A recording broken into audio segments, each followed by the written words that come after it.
14 sur Europe 1. Bonjour Olivia Grégoire. Bonjour. Vous êtes la secrétaire d'État chargée de l'économie sociale, solidaire et responsable. Vous publiez ces jours-ci et après pour un capitalisme citoyen préfacé par Emmanuel Macron.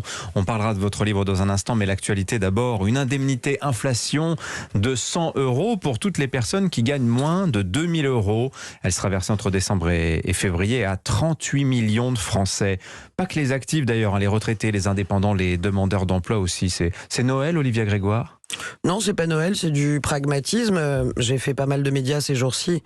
Pas une seule fois, on ne m'a pas interrogé sur l'inflation, la hausse des prix, qui ne concerne d'ailleurs pas que l'essence, on le remarque. La hausse des prix plutôt que l'inflation quand même, Olivia Grégoire. L'inflation est mondiale, sur l'ensemble des marchés, notamment des matières premières. Et ça fait quand même 10 jours, 15 jours, que chaque membre du gouvernement, à chaque instant, et c'est bien normal, est questionné sur ce sujet. Nous apportons une réponse.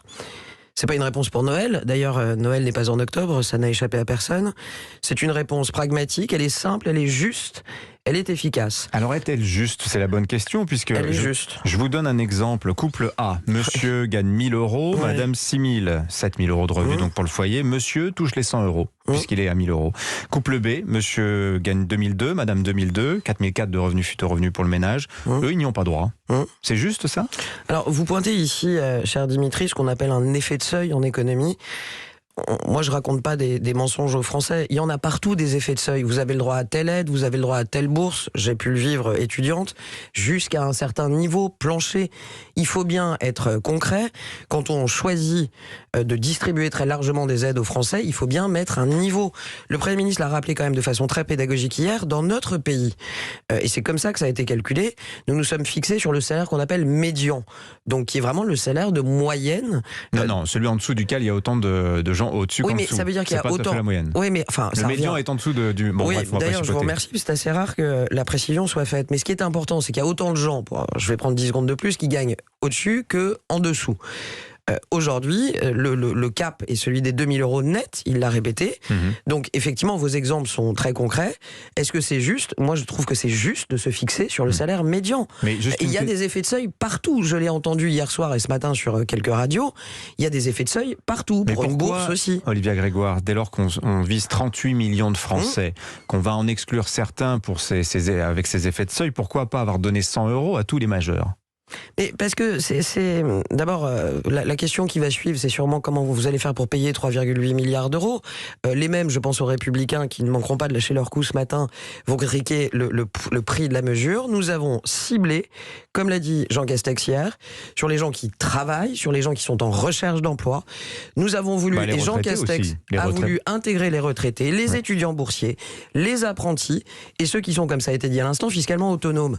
Et on m'explique ce matin que ça n'est pas assez. C'est beaucoup plus que la moitié des Français. Ça me semble être équilibré, ça me semble correspondre aux besoins. Ce qui est important de rappeler aussi, sans donner trop de chiffres, c'est que c'est à peu près cette augmentation du prix de l'essence, 80 à 90 € par an par conducteur. Pourquoi vous me parlez de l'essence, Olivia Grégoire? C'est une indemnité inflation. Mais parce que... Non, mais parce que moi, je me demande s'il n'y a pas une petite ruse là-dedans. On parle d'indemnité inflation. Pourquoi pas indemnité carburant? Parce c'est une indemnité qui a vocation à accompagner la hausse du coût de la vie.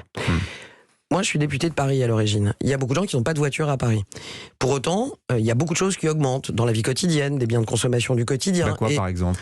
Le pain, par exemple, le vin va augmenter. Ça ne nous a pas échappé que ça fait 45 ans que nous n'avons pas eu des récoltes. L'inflation n'est pas flagrante sur l'alimentation. On se revoit dans 3-4 mois, on verra. Mais aujourd'hui, le blé augmente. Donc c'est 100 € qu'on stocke pendant 3-4 mois alors? Mais c'est 100 € que vous aurez à Noël, que vous aurez pour d'autres en janvier et pour les retraités en février. Donc on va pouvoir acheter des écrans plats avec ces 100 €. Écoutez, on va pas revenir. Je vous embête un petit peu. Vous m'embêtez pas, c'est un plaisir, mais on va pas revenir sur la polémique qu'a subi Jean-Michel Blanquer. Moi, je suis une libérale, c'est écrit noir sur blanc dans mon bouquin. C'est 100 € pour que les Français, 38 millions d'entre eux, puissent les mettre là où ils le souhaitent. On va pas les traquer pour voir s'ils le mettent. Moi, j'aurais pas voulu que ce soit indexé sur la carte grise, voyez-vous, que ce soit indexé uniquement sur le coût du carburant. Non, mais il y a une question de philosophie. Il y a une question de philosophie. Bien sûr. Je vous embête sur ce point-là parce que... Mais vous m'embêtez pas, je vous le redis. Non, mais j'insiste un peu parce que vous étiez parti, par exemple, sur le chèque énergie, sur des notions d'argent fléché. Il faut que l'argent aille là où 6 millions de Français. Voilà.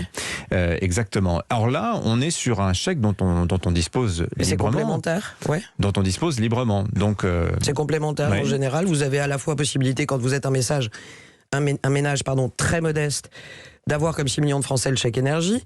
Vous avez d'autres types de primes aussi, si vous souhaitez, je ne vais pas toutes vous les faire, mais changer de voiture, améliorer la rénovation de votre maison avec ma prime rénov'. Il y a toute une palette de primes qui sont des dépenses dites affectées, pour être très précis, c'est-à-dire que le chèque est affecté effectivement à une dépense. Oui. Là, c'est complémentaire, ça va en plus. C'est 100 € pour accompagner à peu près de deux choses. L'une, soit la hausse des prix à la pompe, parce que vous avez une voiture et que vous faites, comme la majeure partie des Français, 14-15 000 km par an, c'est 80 € d'augmentation à peu près par an, et ce chèque de 100 € a vocation à permettre de les absorber. Soit c'est pour vous accompagner dans d'autres types de hausses de prix, mais je trouve ça bien et sain qu'on ait dépassé le seul sujet du carburant pour se concentrer sur la hausse du coût de la vie.